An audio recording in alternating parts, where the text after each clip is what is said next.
Saudara, bantuan sosial alias bansos masih jadi senjata pemerintah saat ada harga komoditas naik. Yang sekarang misalnya beras. Nah, tapi di penyaluran bansos ini selalu saja ada penyakit yang belum bisa sembuh. Penyakitnya biasanya adalah orang yang dikasih bansos ternyata fiktif atau ternyata sudah meninggal. Atau yang sering nih, yang dapat bantuan adalah mereka-mereka yang sebenarnya mampu. Warga yang miskin malah nggak dapat.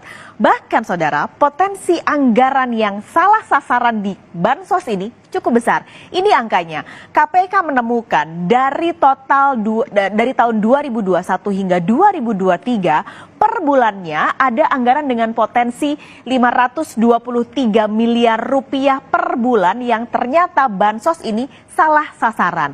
Artinya kalau kita hitung dalam setahun 6 triliun lebih, saudara, hilang begitu saja kepada pihak-pihak yang harusnya nggak dapat bansos. Jadi Anda bayangkan ada berapa orang, ratusan ribu orang warga miskin yang akhirnya nggak dapat haknya karena mismatch data dan membuat anggaran sebesar 523 miliar rupiah ini salah sasaran.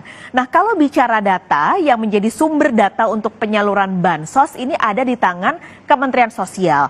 Datanya terkumpul di sebuah bank data yang namanya Data Terpadu Kesejahteraan Sosial. Dari total data, saudara, yang dikelola Kementerian Sosial, ini totalnya ada 99 juta data. Di tahun 2019, dari 99 juta data ini, hanya 44%-nya saja yang punya NIK, yang tercatat dan terdaftar punya NIK.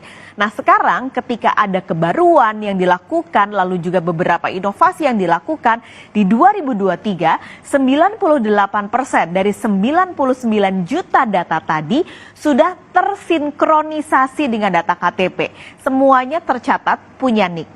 Artinya angka ini 98% data yang sudah sinkron ini bisa menekan penyakit yang tadi saya sebutin yang pertama, yaitu orangnya fiktif atau nggak ada.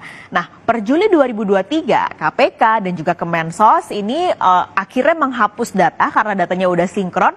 Mereka bisa melihat dari data-data yang sudah terkumpul siapa yang datanya ganda, siapa yang datanya fiktif, atau bahkan siapa yang sebenarnya orangnya sudah meninggal. Total data yang akhirnya terhapus adalah 65 juta data.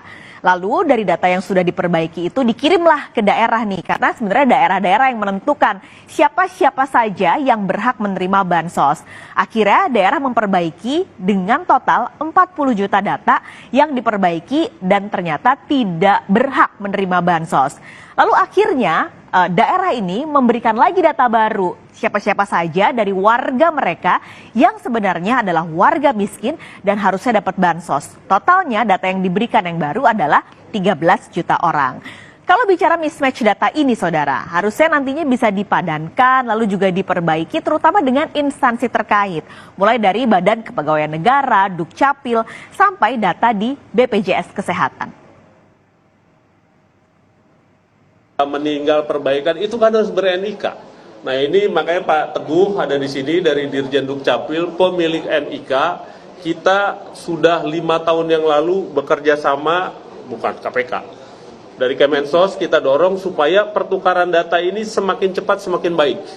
Karena NIK lah yang membuat ini bisa dicek ke sana kemari. Sekarang dengan Dirjen AU kita mohon percepatannya supaya dikeluarin dong dari BO-nya. Kalau ini mah kemungkinannya bukan yang salah yang ngusulin, bukan. Kemungkinannya karena dipinjam KTP-nya di sana. Kemungkinan besar. Tapi semakin cepat Dirjen AU menghapus ini orang, nanti sama Bu Risma bisa dirilis bansosnya gitu ya.